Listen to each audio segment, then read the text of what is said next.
I'm Ash. And I'm Kaladan.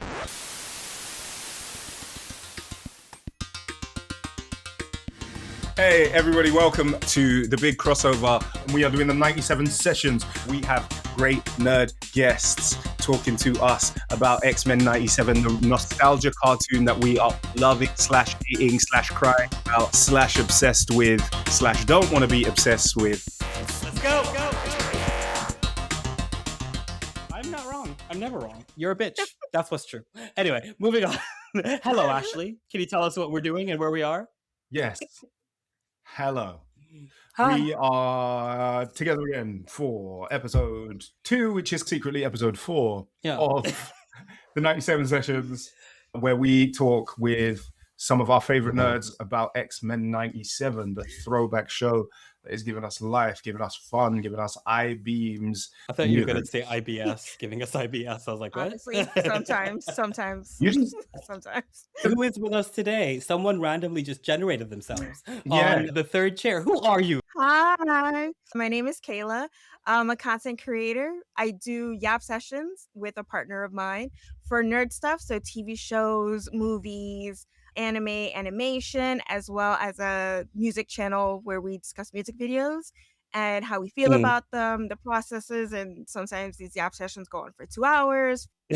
And yeah, I'm a big nerd. Currently also doing X-Men 97 with my partner on our channel. And I'm excited to discuss it with you guys, to discuss it with other X-Men fans. We did a little Wonder Man thing, and that was so much fun. And I love discussing Wonder Man with you guys. So I'm excited to get into the nitty-gritty of part 2 of Rise, Age of Apocalypse. I know you specifically from the internet, but also I really got to talk to you for the first time when we were talking about the Wonder Man episode when Ashley was doing these live screenings, these live kind of watches together. And I said this just right off the camera. I was like, as soon as that first one, when we talked was done, I was just like, Ashley, we need to get Kayla on for 97 sessions just because I feel like that feels correct. Yeah. And here you are. I agree with you. I agree. It feels so correct. I'm loving the vibe. Yes. We had the whole conversation about other things a couple hours ago. I feel like the three of us real gel gel real well. English Kayla. And I'm just like so excited to get into it.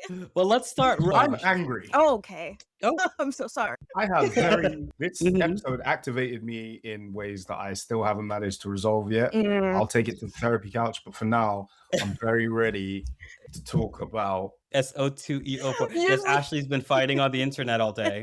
Ashley's been in the weeds. I saw a little bit from last week too. I'm a little less active on social media than I was before, but I check in on updates and I post up every once in a while, but I check everyone's temperature after I'm done watching the episode. And I was like, reading your tweets and then reading it as the week was going on, you and a couple other people. And I was just like, oh man, people have a lot of feelings about this episode, which I do as well. So I get it. But yeah, you've been fighting for your life. Fighting for your life. I haven't been fighting for life. 9 times out of 10, I was just watching it going. There's a couple of people who made a good couple of points.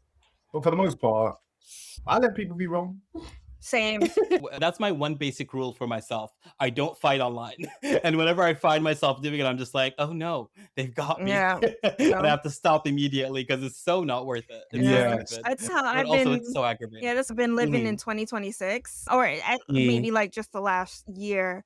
Last year and prior to that, I was super adamant about, no, if you're going to talk smart and you're going to just say dumb things, but direct it at me, or just if I'm gonna have to correct you.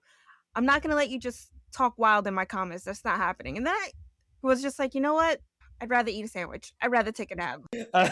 As you are a first-time guest, Kayla, I do feel important to ask you about your X-Men journey. You said you're a big X-Men fan. Where does that start from? Where does that come from? And where does X-Men, the animated series, factor in? Oh, okay. So X-Men is like hand in hand for me with Star Trek, my 2 biggest franchises and niche nerdy media things that really have helped shape the person that I am today. I grew up with my uncle who's only 10 years older than me, so he was more like an older brother, and all his nerdy stuff passed down to me, my sister, my brother, video games, comics, cartoons, anime, everything. I got a lot of love of this stuff from him, but waking up Saturday mornings to watch X-Men with him and just like after the fact too is very much where my journey started. A little bit with the comics here and there, but I think that's the first season, what is 92 or 90 whatever. I'm a kid. I'm old now, but I was a kid then, so not really into reading comics too much. Cartoons really get you, and they get you motivated and they get you active.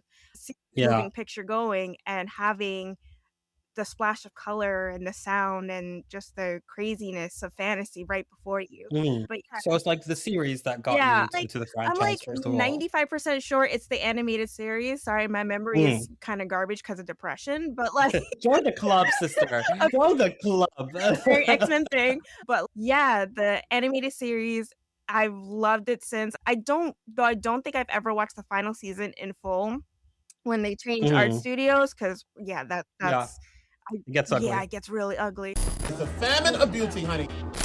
I couldn't tell you what it was about X-Men as a kid that really snatched me, but probably just the sense of what I know now is a relatability in this feeling of I do feel very different everywhere I go, even within my confines of my family. And these are all people who don't fit in, but they come together to make a difference. I respect that. Ashley, you on the other hand are currently experiencing a bout of, justifiably I will say, hateration. So balance us out. How are you feeling? Where are we today? What do we feel? What do we think? Walk us into this recap. I'm at the place in my journey where I've just started recording a series called Back to My Ex. Oh, nice. So I started recording episodes about it as I read through all the X books that I've missed. So not missed, but haven't been reading religiously from issue to issue, all of X stuff. And the first title that I decided to read was Inglorious X-Force. Which team is that Cable. It had a smell. Oh, brother, this guy stinks. And do you feel like then, like the experience of watching the TV show is like similar to that? You're just like going to it, but it's like nostalgia fair aspect of it feels like, okay, we're just running the block in a way. Yeah, but it gives a break between those things. Like, I can come and do this. And then it's almost like a palate cleanse. I always like contemporary stories more than I like nostalgia. So that's where I am right now. Enjoying this and hopefully ending this ready to jump into something that is happening now rather than something retrospective. How about you, Kayla? How are you reacting to the second season of X-Men 97 so far? I definitely feel what Ash is saying. I think what's been helpful to me is that as soon as Krakoa ended, I engaged less and less with the comic side of it. So it gave me a nice break between season one, Fall of Krakoa season one, the last 2 years, and then to jump into this where I don't think the season one is as perfect as I initially felt it was. So coming into season two, a little hesitant, especially with them cutting the episode numbers, but still because I love X-Men so much, I can't help but be excited. As soon as we press play on the first episode, I started crying when the theme went on. Am I gonna cry? Yeah, I get it. I'm not super. Yeah, I'm not like a crazy nostalgic I love all the stuff that I love, and if it goes on, I'm just like, oh, this makes me feel good. But I'm always ready to go forward. Time's marching. We're all getting old. We don't need to rehash everything, but it is nice to revisit old friends. See, I think I'm like right smack dab in between you two in this one because like I feel myself enjoying it, but I can feel it because my stomach has shrunk. It's shrunk a long time ago. Because we're hungry for any aspect of our merry band of mutants doing something cool and dazzling and scratching that itch in our heads where it's just, oh shit, Cyclops is really that dude. Yeah. Oh shit, Storm's really that bitch. Oh, can I curse on this? Yes, it's fine. Okay. I will say, but like the other thing actually, like on top of that, as well as that, it's also, and we've been talking about this, we talked about this in the first episode a little bit, but we were talking about how like this show does this thing where like it presents these large themes, but doesn't actually touch them like deeply. It kind of presents them for you to carry on. It kind of leaves a lot of homework to me. And I enjoy the process, but it's like fucking with me. Really? Yeah. You know what I mean? I think that's just the state of media now, that they all over, everyone's relying too much on the audience for inference and doing their homework and to think along with us and craft the story with us, instead of, hey, maybe 13 to 23 episodes is really the way to go. Hey, instead of 10 pages in a comic, we go back to 22 pages. How about we cut out the ads and actually produce the story instead of relying on the audience to produce the story for you? One of the biggest ones that a lot of us talk about is Madeline in the Goblin Queen Inferno. arc. Yeah, Inferno has just, okay, girl, why'd you choose that name? That doesn't make any sense. And then you see it happening. Girl, why you choose that name? That doesn't make any. You like goblins? Okay, great. But I would like to know how we got from A to B. What's the reason? What's the reason? And considering that this got cut another episode, and you're starting to see it, that push against this too, where we're building all these stories and arcs and introducing all these new characters in 9 episodes at maybe 30 minutes max. It's like, okay, you're presenting a story, a plot, a theme.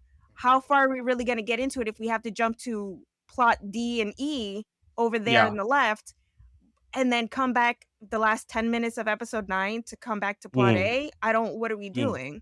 So it is very like, I'm excited because cool, I get to see Polaris do some shit.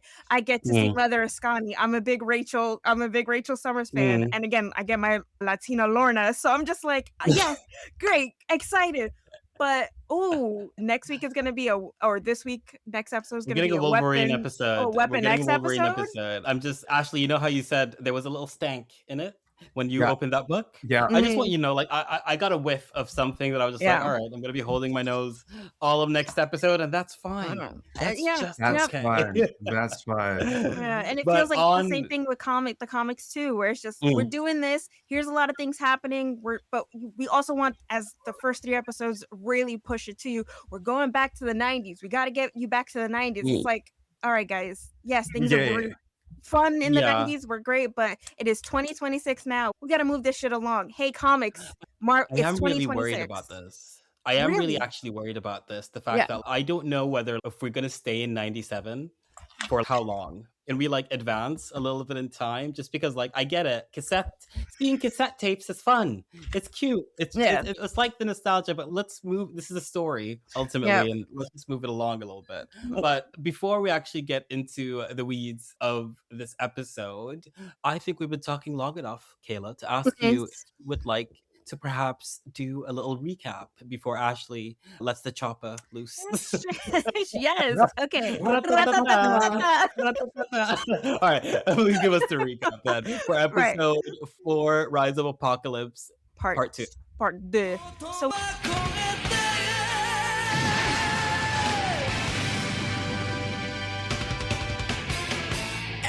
we open with Apocalypse crying over Michael Dorn / Ball's deceased body after Raman Tut has sent the giant sky beam at them.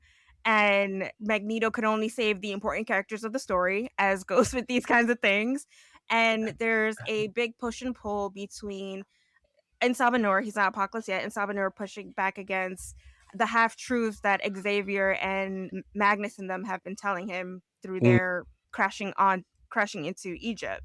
And then discovering, and Bishop's like, hey, let's get the fuck up out of here.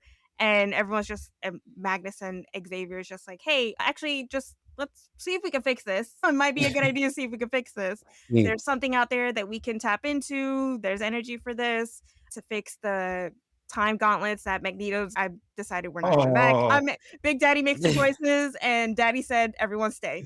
So yeah, Xavier goes into Insabanur's mind to find out where the temple is. They get to the temple along with the B plot. We have Raman Tut. Really, just things are happening, and you're just like, what's this trickster guy doing, right? And Kendra's there. Kendra's in the background.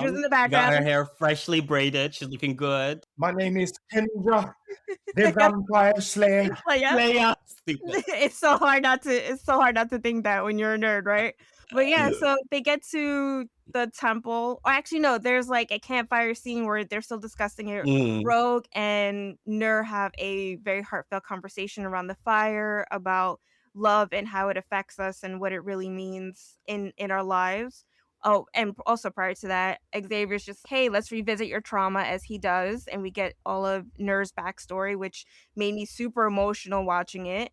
But yeah, so they make their way into the temple, find out that it's actually ship, silly name for a ship, call it what it is. Find out that looks like the X-Men were always destined to play a part in Ner becoming Apocalypse. And yeah, shit gets fucking things kicked off. Things kick off.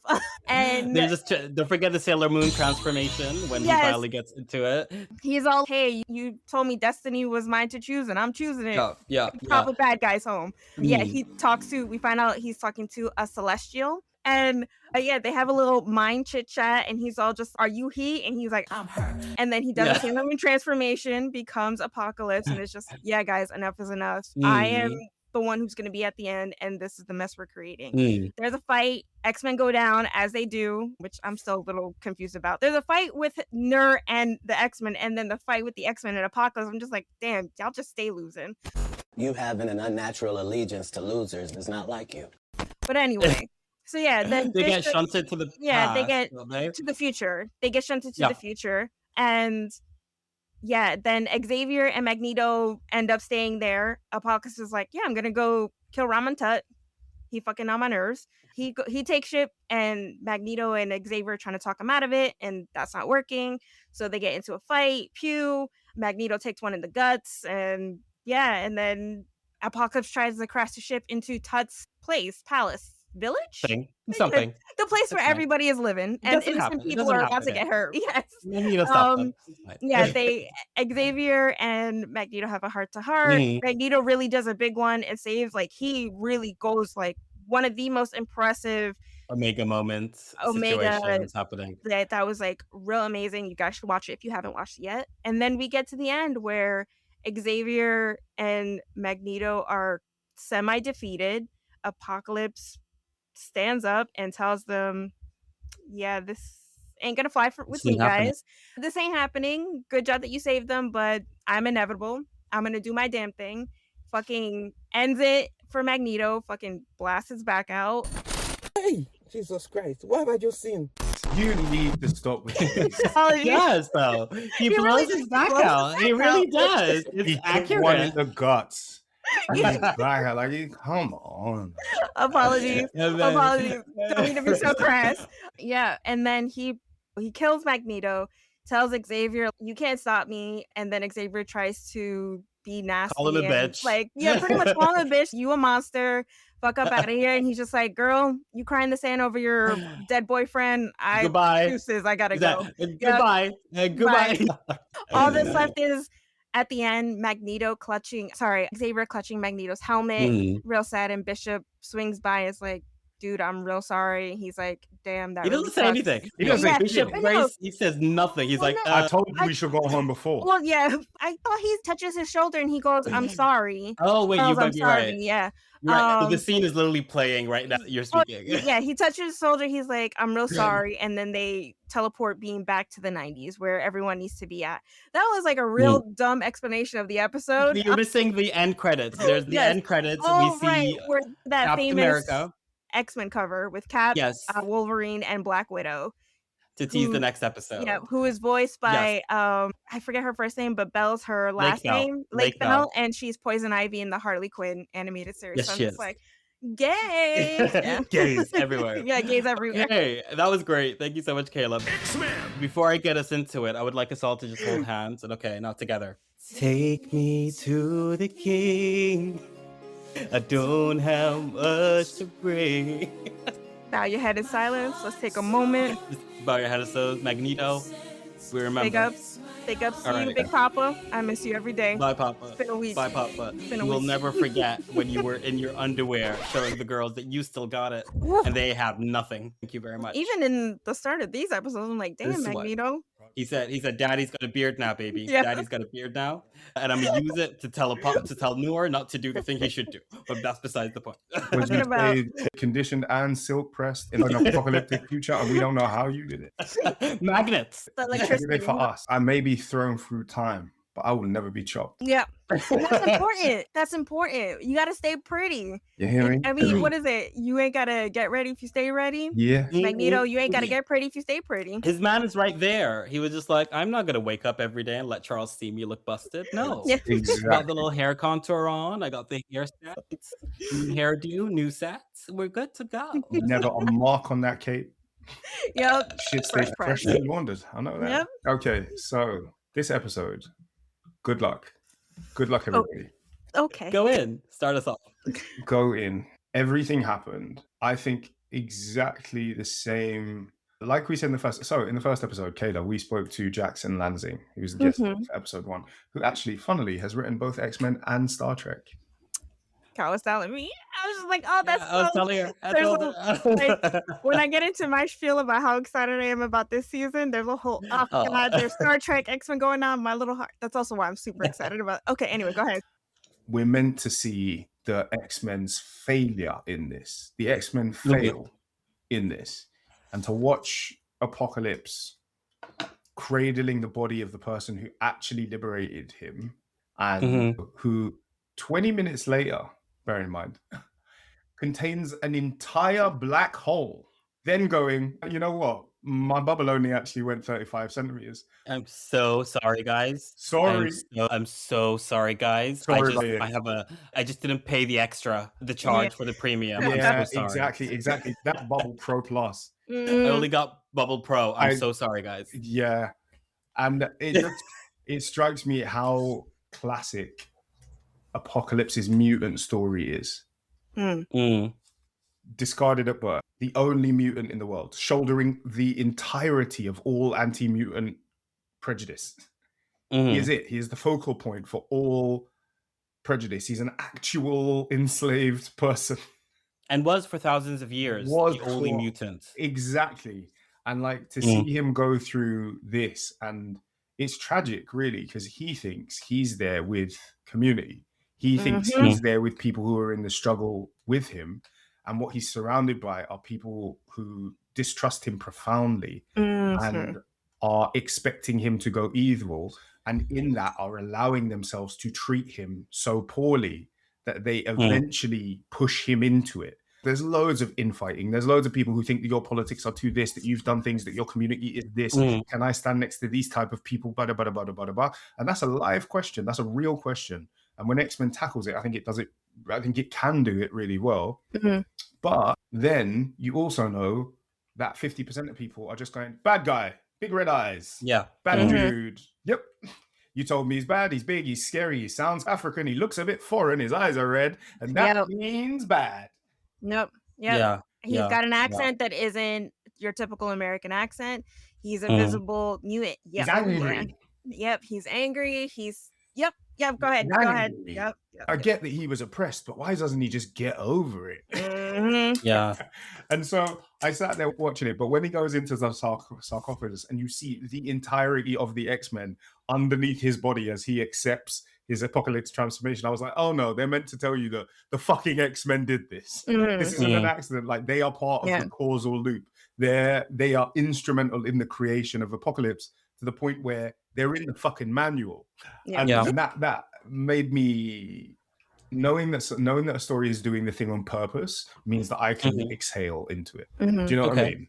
Yeah. And so I did. And then this became a bit of a tragic story rather than like the rise of a simple, uncomplicated, uncritical bad guy. It was, this is what happens when you've decided people are evil already. Yeah. I think just my fear with this episode is that I don't think that this season is going to walk out telling us to blame the X-Men at all. I read everything that Ash is saying as well, and I agree with it. And that is the part that I think maybe hurts me the most, is that, that thing that you were doing, like, bad guy, I feel like that's what everybody in the writer's room was also doing. These things end up becoming really visible to us. And I get a bit tired of saying, let's see where the story goes, because like really all we have is what exists in front of us. And what exists in front of us is like really insulting. Yeah. Really. You know what I mean? It's the same thing that happened in the end of the first season, where all of a sudden we have Storm appealing to Bastion and then like all the X-Men trying to like Steven Universe it. X-Men really has a problem with anger as a franchise. Yes. Like, like what is the utility of anger? There was this line in this episode specifically where Xavier was just like, he cannot be controlled, his anger cannot be contained. And I just thought of that. That's such an interesting framing because it thinks of anger and rage as something that needs to be contained, as opposed to like something that is justified or something that can be utilized or directed. And to me, it felt like Xavier is more so invested in his utopian dream than he has ever been in justice. He made that very clear for me. Xavier doesn't care about justice. Oh, that doesn't come across. Yeah. And it was very difficult to watch part 1 and part 2.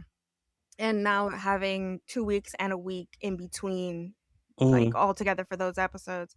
Because as me and my partner were watching the first episode, I kept saying, like, there's 2 things I noted. One, sees a relatability in his pain and his trauma and his struggle with Insabanor. That's why he's trying to reach him. I went through something similar, and I know the pain of prejudice, and I know the pain of oppression and fascism and being marred by this thing that is above your control until you're able to fight back, right? So the oppression of my people right in front of you, and them all going, oh, at least Xavier for the most part going, nah, there's no changing this man. There's no changing this man. But not quite coming to terms with the justifiable understanding of this man has a right to fight his oppressors, to be angry, to want to survive, to excel at this, and to bring along people who have suffered in the same way he has. People who are still suffering in the way that he has to end this. And to your point too, that it does feel, I think that's a underlining all over every adaptation Charles Xavier thing. We have to continue to suffer and martyr ourselves until the humans exhaust and finally we see eye to eye. And that's just not how, even in reality, that's just not how it works.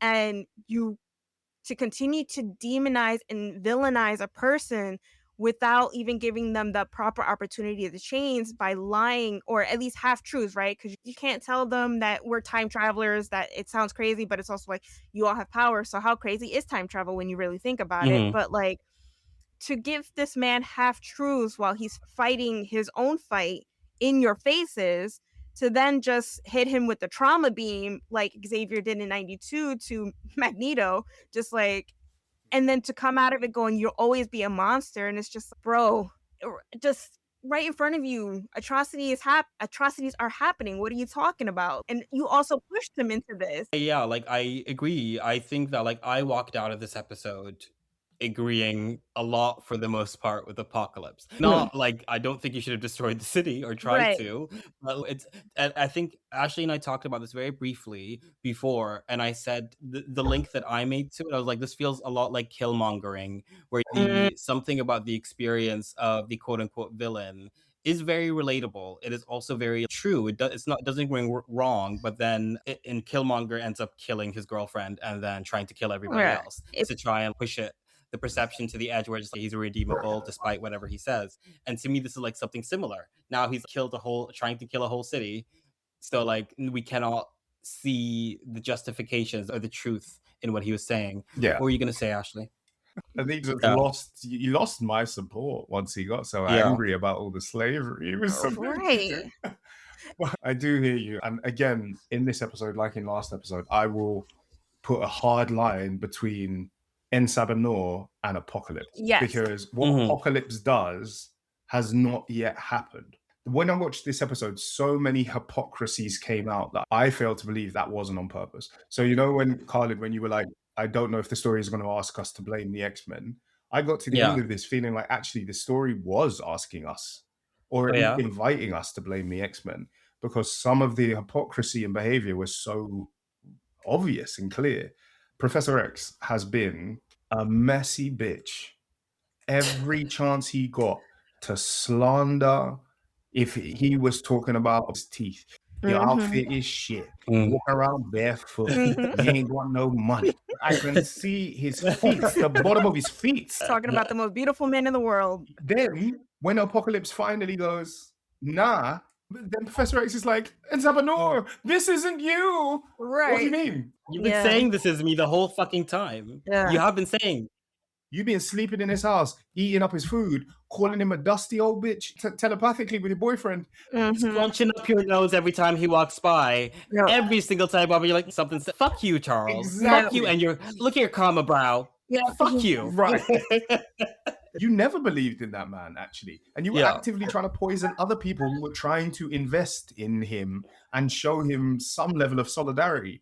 And now that you've got something that you might lose, now you're doing this fake appeal to his better nature. If you'd have done that when you first turned up, if you'd have had like some of that actual, real, authentic Charles Xavier, everybody can be redeemed, I think that coexistence is the thing we need to be aiming for. If you turned up with that praxis, not just that coming out of your mouth, if you were doing stuff, if you believed it, you might be having totally different discussions. And you know what? Maybe Apocalypse still goes bad. Maybe Insubordinate still does the thing, but then I would not be blaming the X-Men. If the X-Men turned up and went, you know what? We know who you could be. We know who you become in our timeline. We know who you could become. But right now, we're meeting a mutant in a fucked up situation who needs us to support them in the same way that we've supported hundreds of mutants in the present. And if they'd have done that, and then he's still like, if he still started putting on the tubes. There, I think for characters, I think there's an interesting intersection happening with Apocalypse, and for me, it was Charles, Eric, Rogue, and Bishop. So for Bishop, because he's most affected by what Apocalypse could be, right? He's so affected that he comes back and I gotta change it, right? He's pretty much doing what they're trying to do. For Xavier, it's him not practicing what he's preaching, like you were just talking about, Ash. You don't, for some reason, you don't want to believe in what you're trying to make everyone else believe. You fucked off to space with your bird girlfriend, and then now all of a sudden you care about what's happening at home. It's just real crazy, sir. Magnanimity of his own personal traumas that he's gone through. And for Rogue, it's that, hey, I also grew up, did bad things, and then I was given the ability and a space to change. Also, you bitches is dumb. You walked down the whole ship and you didn't see the giant mule. That was not the first time you were there either. No. You've been there before. You didn't see them that time. You didn't get a hit that maybe the guy with the Magneto helmet is Magneto. Fuck you. Fuck you. I mean, look around. It does. Around. It does make me wonder though if like we go back to episode 1. When those X-Men, the Adventures of Cyclops and Phoenix, if we get to see that mural at all in ship at that point. You see bits of it. Like you see some horsemen, but you see all the horsemen except for Death, which I think you can guess why. I'd say, Jambit. Jambit's coming. It's just a lot. It's just a lot. Yeah. And the fight is brewing, and then ultimately the fight really does kick off. I will say though, like this whole thing that we're talking about took the power out of Magneto's death for me. Of course, X-Men always die, whatever, but I didn't feel the emotional moment there because I was kind of like, fuck you. Fuck you both. I was just surprised though that they did it so early in the season. And I was like, to kill one of your main characters so early on, but then this goes to what I was talking about at the start of this, that they're introducing so many things in such a short amount of time, somebody's got to die to help push the narrative of whatever story that they're going for this season. Although, think about it, last season they killed Gambit off in episode 5. Yeah, true. Yeah, but he's coming back, so it's like, Magneto. It's like the X-Men, considering what the word on the block is, that the onslaught is on his way. So it's we really are back in the 90s. But can we get Cassandra Nova? Can we get someone else, please? Can we sing another song? Leave Cassandra Nova wherever she is. I like new X-Men. I don't care. I do not need to see that pickled egg. I don't need. I do, because I need someone to slap Xavier. Bald-headed scallywag. I need someone to slap Xavier, and she's one of the only few who's she done will be the only one who does it. Yeah. Everyone is slapping Xavier. Another one. One of the highlights of these episodes is that every time he tries to press temple at people, they drag him up and down They drag him from the pew to the back. There was this scene. I want to also give it up the storyboard artist for this. There's this one scene where like he gave Xavier the old Superman eye. He was just like, "Oh no, bitch, we're not doing that today." He was like, "Get the fuck out of my head, you stupid bald ass Alley." Kang has got his own Cerebro helmet.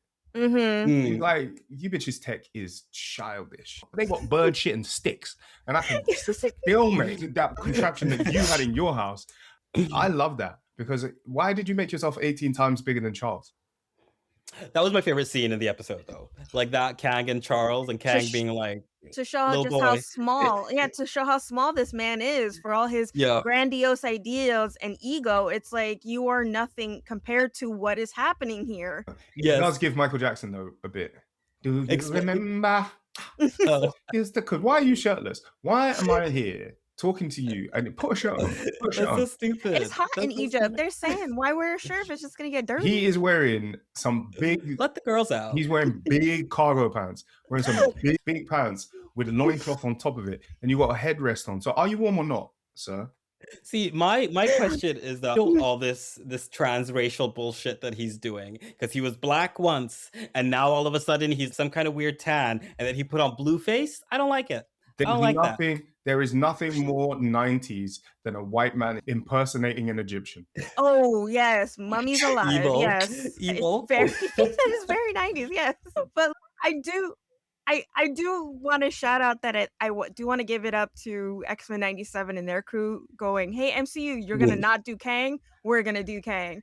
Oh, okay, we got this. You guys dropped the ball on that. We got this. Don't worry about it. We got it. It's going to be ridiculous and silly, but we got it. Yeah. I like Kang. Kang is a stunt queen. Yeah. Kang caused all of this. Everything we were watching, Kang did all of this. And when it was come time, Kang picked up the jacket off the back of his chair and said, it's time for me to clock out. He's like, I got to skedaddle, guys. He said, thank you so much. Thank you so much. I had such a great time. Yeah, he said, good luck. He said, it's been a pleasure. Try the chicken. That, and the fact that he even leaves Kandra's just with that little wink to the audience, like, you're going to become external. It's just, okay, girl. He could have told her. He said, we're about to blow you up. There's only... You got great things coming for you. There's only one seat in the ship, though, so you hang tight. Don't worry. We'll figure it out. Don't you worry. You will never change your outfit, though, which is a problem, but we're not going to touch that. It's fine. It's fine. You'll be okay. Yeah. But speaking of Kandra, I just want to say shout out to Queen Deborah Wilson, who does the voice for Kandra, Mad TV's. God, you will always be famous, Deborah Wilson. Always in this house. Yes. Thank you. Same. As you were saying. you and the other Mad TV mothers raised me. So yes. Big ups to Mo Collins and Nicole Sullivan. Oh yes, Nicole Parker too. Also like the later era. Mo Ryan. We remember your Stephanie Weir. I speak your name. Okay. So let's talk about some of the ways in which they created Apocalypse. Because Magneto, if I had Bishop turned up and Bishop has been telling these people, let's get the fuck out of here. He said, remember that time I lost that woman's baby? Yeah. This is worse. Yes. This is worse. We gotta go. Gather your shoe, collect your garment. You got your phone? Put on the pretty bracelets. Nobody wanted to fucking listen. And then picked up the transportation device and just crushed it. Yeah, without the 100% certainty that there is tech at wherever we're supposed to go to get us home. Yeah. Now you stranded me into. If we can use and commodify Apocalypse in the way that we have planned, we will have access to time travel tech. What? Yes. It's just why are we making that connection? I thought the same thing. I was just like, wait a minute. What? How do you know? You don't know this? Yeah. You don't know any. You're just doing shit. You are taking a barefoot Egyptian man into a space. What do you think is going to happen?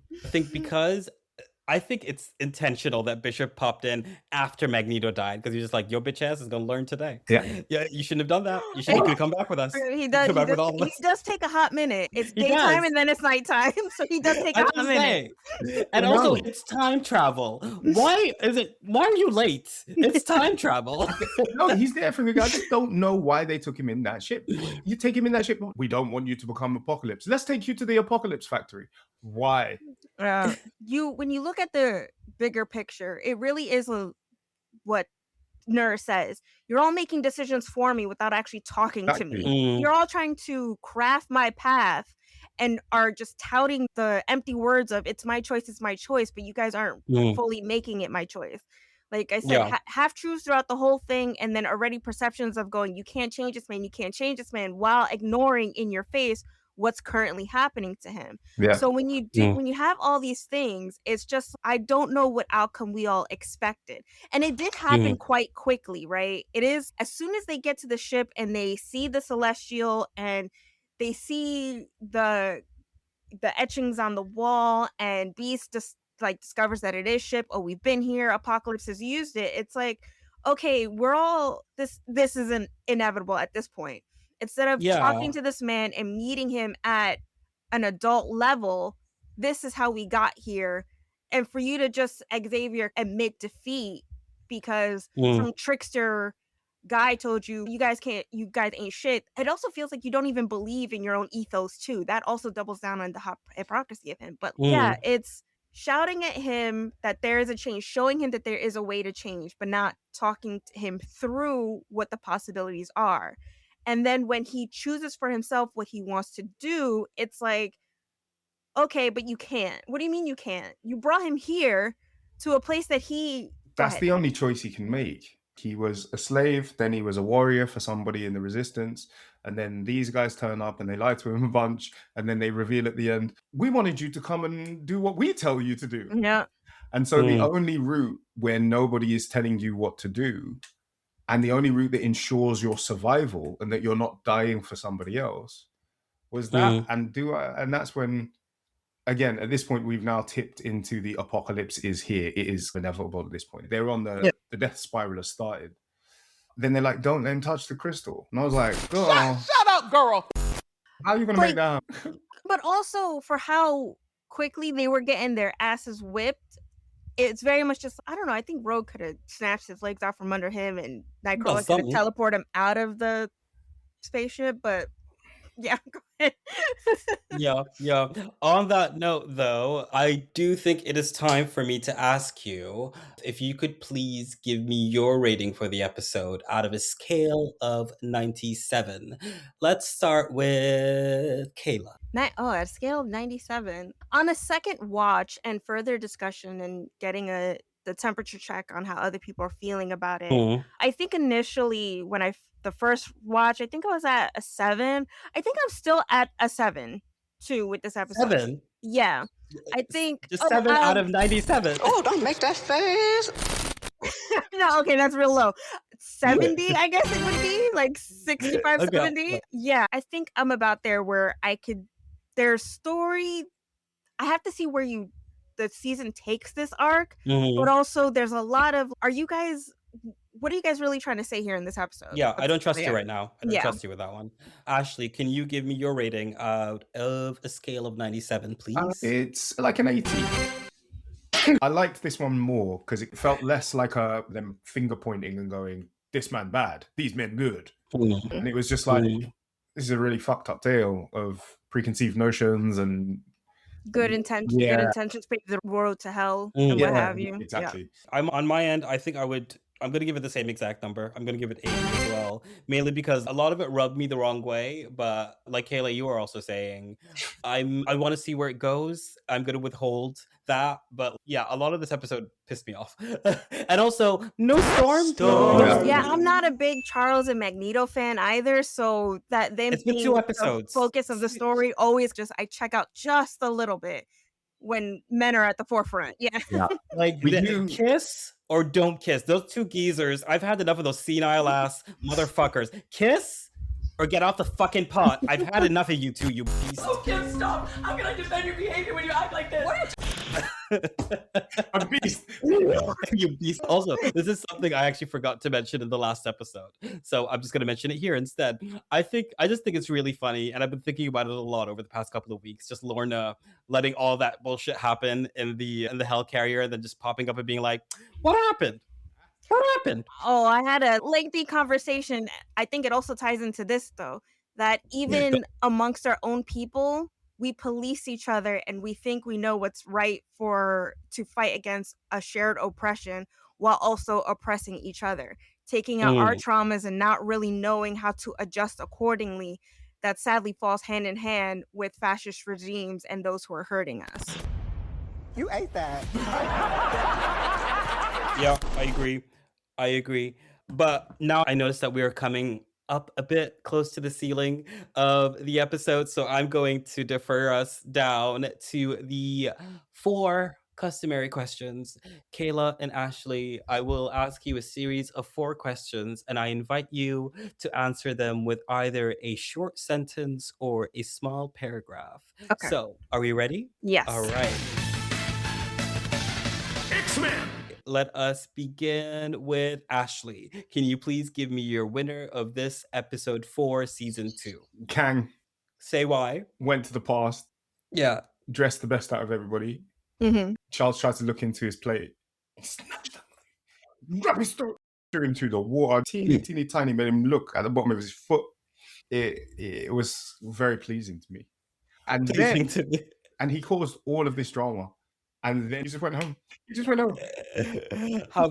in that little vehicle, and Kendra tried to get in it with him. He rolled up the window. He's like, I can't hear you. I'm sorry. What was that? Oh, God. Yeah, I'm so sorry. Oh, look at me. I'm not here anymore. Bye. How about you? Get somebody else to do it. How about you, Kayla? Who is your winner of the episode? I would say Kang as well, but honestly, even though we know it's gonna be bad, at least for me it's Apocalypse, because he made an active decision in his life. With all the information that he was given, with everything that's happened to him, he made the choice to grab a hold of that crystal and choose his path for himself. It's gonna be bad, but he did it. It is what it is. I will have to say I agree with Ashley. My winner of the episode is Kang, mainly because he pieced Ryan the fuck out. That is great. That is perfect. And I thought it was very funny. And I also love the fact that despite all the tragedies of the MCU, he is currently the meme of the moment. And I think that's nice for good old Victor. So let's move down to... Can you, Kayla, please give me your loser of the episode? The audience. No, honestly, I do think the biggest loser is Charles. It is it is to have all this crash down in his face and to be brought down to the lowest common denominator. It is very much back for tracking to, I can't get my point across. You're not listening to me, so I have to traumatize you.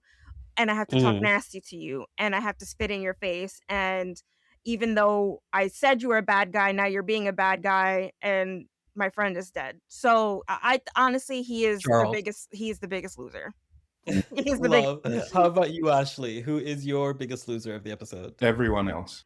Just that? Kang ruins everyone's day. The people in the village. They're all dead. At least half of them are dead. Specifically, Magneto rolls him up in the tennis ball and throws him across the desert. The way he comes out of that is so unpleasant. I know he was rattling around in there like a loose cashew. Ding, ding, ding, ding, ding, ding, ding. He just flopped out, and I said, "Oh." He came out of that one like a sardine from a tin can. It was really sad. I was like, sad. I will say on my end, my loser of the episode was Bishop, because nobody was listening to him. Nobody gave a fuck. Nobody gave a fuck about anything that he had to say. Black guy in a horror movie. Been here before. Yes. He's the only one that's been here before. Listen to him. Yeah. But yes, we are going to move down. Can you, Ashley, give me your queerest moments of the episode? X-Men! Kang giving us a filthy costume change before he left. I get why when you're done with the Pharaoh thing, you would take off the garment. But take off the garment and then put on the other helmet and come back up. You know that gif where that woman comes up and the wig is on? Yeah, here I am. He did a wig reveal before he left. He was like, I was from the future the whole time, bitch. Roxy Andrews of X-Men 97.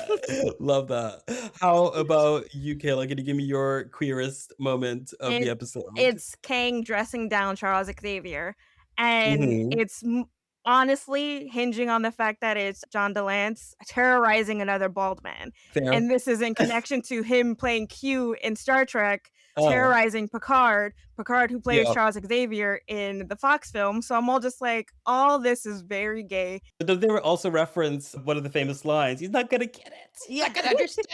Yeah, I did catch that. Yes. I thought that was cool. Did I ask you, Ashley, a quiz one? Yeah.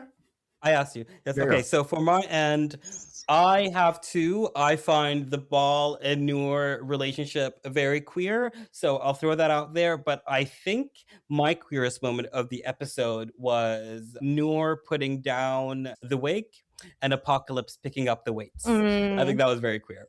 Moving us on. Could you, Kayla, give me your blackest moments of this episode?